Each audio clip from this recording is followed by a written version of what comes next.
You know that simple login page you see everywhere online? It's probably the most common thing we interact with on the internet. But what if I told you that behind that simple interface, there's a whole world of hidden complexity?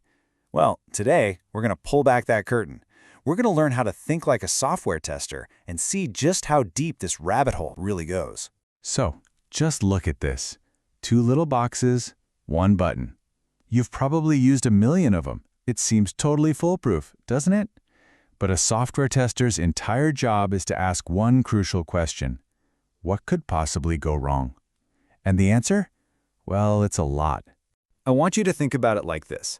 A login page is literally the digital front door to an entire application. It's the bouncer, it's the security guard, and it's the welcome mat, all rolled into one. It has one main job, but with 3 absolutely critical parts. Let the right people in, keep the wrong people out, and please don't make it a total pain for anyone to use. The stakes? Yeah, they're way higher than you'd think. So, let's talk about thinking like a tester. This isn't about just clicking around randomly. It's about adopting a methodical, systematic process.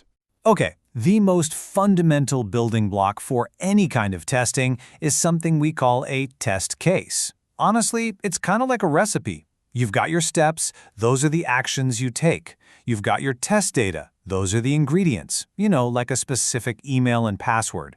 And most importantly, you have an expected result. What should happen when you follow that recipe?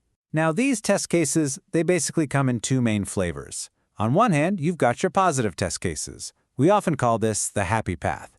This is just checking if the app does exactly what it's supposed to do when you give it the right info. But on the other hand, you have negative test cases. And this, my friends, is where the real fun begins. You're intentionally trying to break things to see how the app handles mistakes and weird inputs. So if you boil it all down, the entire testing mindset really comes down to these 3 questions. First, the positive test. Does it actually work like it's supposed to? Second, the negative test. How can I break this thing? What happens when a user does something totally unexpected? And third, the all-important security test. Can this be exploited by someone with bad intentions? And this is a perfect example of the what-if game that testers play all day long. What if I use the right email but the wrong password? What if the password's right but the email's wrong? What if they're both wrong? What if I enter nothing at all and just smash that login button? Every single one of these scenarios has to be tested to make sure the user gets a clear, helpful error message and not some weird, broken page. Okay, now let's level up to security, because these aren't just about simple errors anymore. We're talking about real vulnerabilities. When you type your password, it has to be masked, hidden by stars or dots.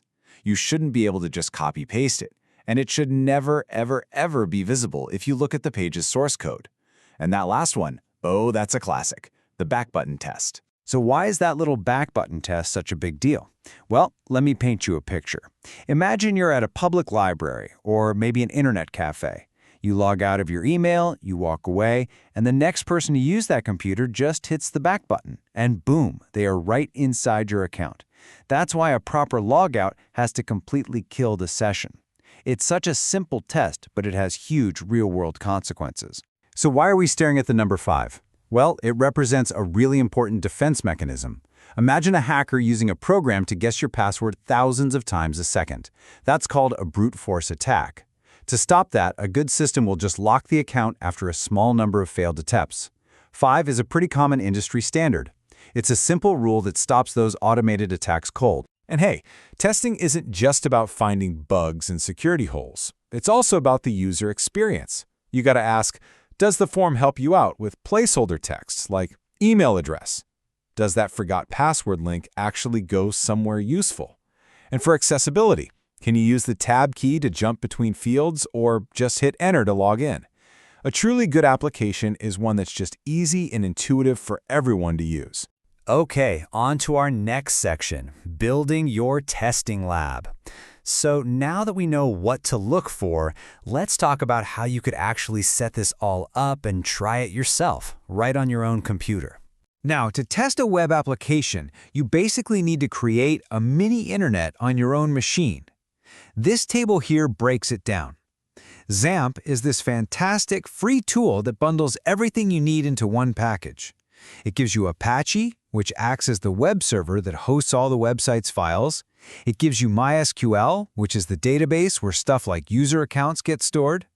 And for our little experiment, we can use a free e-commerce app like OpenCart to practice on. And I know it might look intimidating, but the whole setup can really be boiled down to these 5 steps.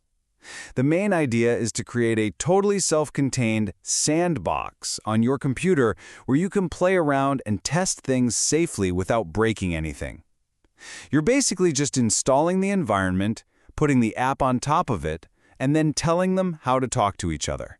Now, if all that setup still sounds a little daunting, here's a pro tip from inside the industry. In a real testing job, you're not just left in the dark to figure this stuff out. Developers give you a document called Release Notes. It tells you exactly how to install the new version or a build of the software, and it even lists out all the new features and bug fixes that you need to focus on. All right, our final section, beyond the first test. Because here's the thing about the real world. Testing isn't something you just do once and you're done. It's a continuous cycle. This timeline here shows you that continuous loop of professional software testing. It's like a constant conversation between testers and developers. It all starts with a quick smoke test, which is just a fancy way of saying you check to make sure the new version isn't completely and utterly broken. Then the deep testing begins. You find bugs, you report them, and then you retest them in the next version. It's this back and forth process that makes the final product better and stronger with every single cycle. So, there you have it. We've peeled back the layers on a seemingly simple login page and found this whole methodical world of thinking underneath. It really makes you wonder, doesn't it? What other simple things do you use every single day that are hiding a whole world of complexity, just waiting to be discovered?